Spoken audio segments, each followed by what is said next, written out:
Ever noticed how Psalm 23 shows up at every funeral, but rarely at Monday morning meetings or midnight panic attacks?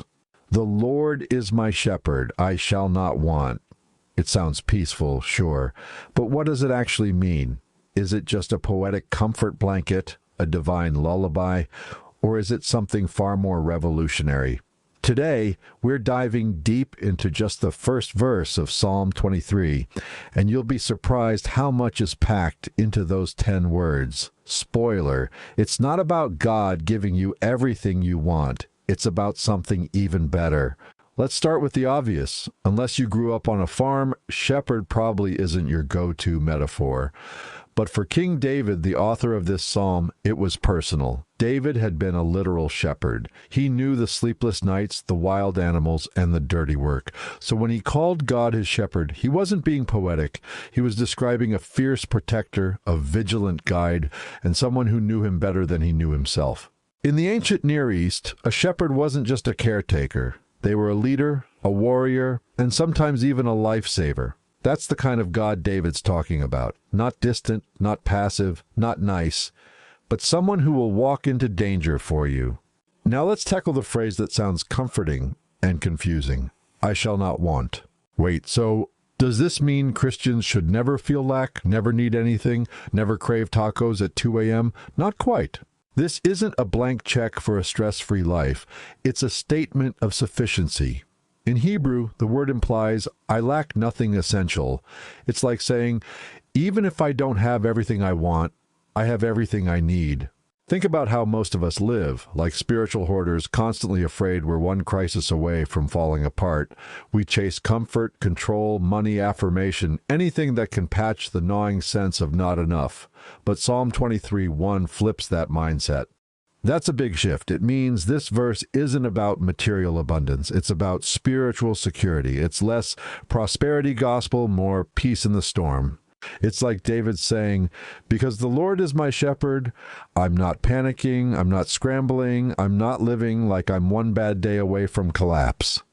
This kind of trust isn't naive, it's powerful, and it's especially relevant in a culture obsessed with hustle, performance, and curated perfection. Here's something wild. This verse was written by a man who spent years running for his life.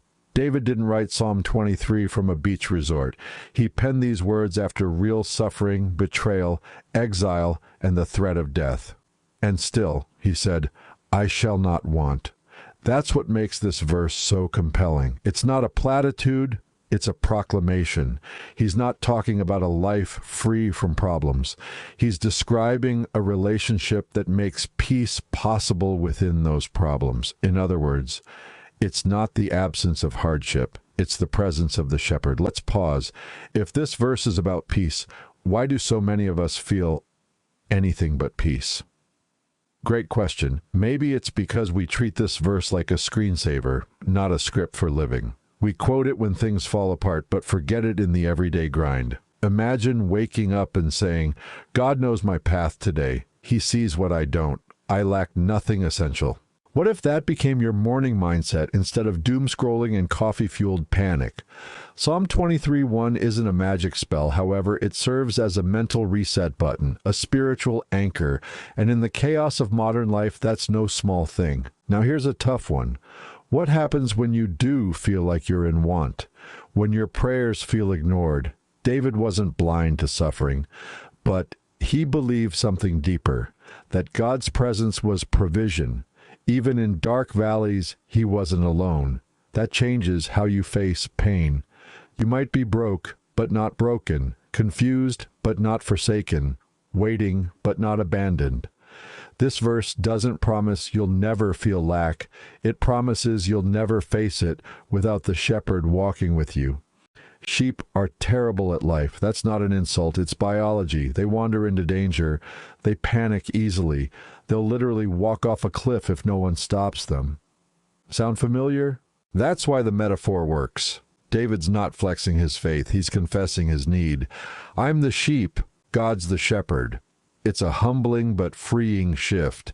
And once you stop trying to be your own shepherd, you start experiencing peace.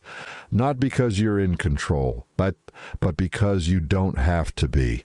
In a world where everyone's trying to manifest abundance, this verse quietly dares you to trust instead of strive.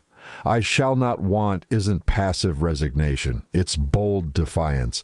It's saying, I will not live like I'm alone in the world. It means walking through anxiety, grief, setbacks, and still saying, I am held, I am known, I am led. That's not delusion, that's faith in motion.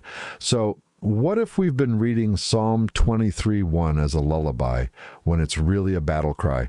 This verse isn't just for quiet moments. It's for spiritual survival.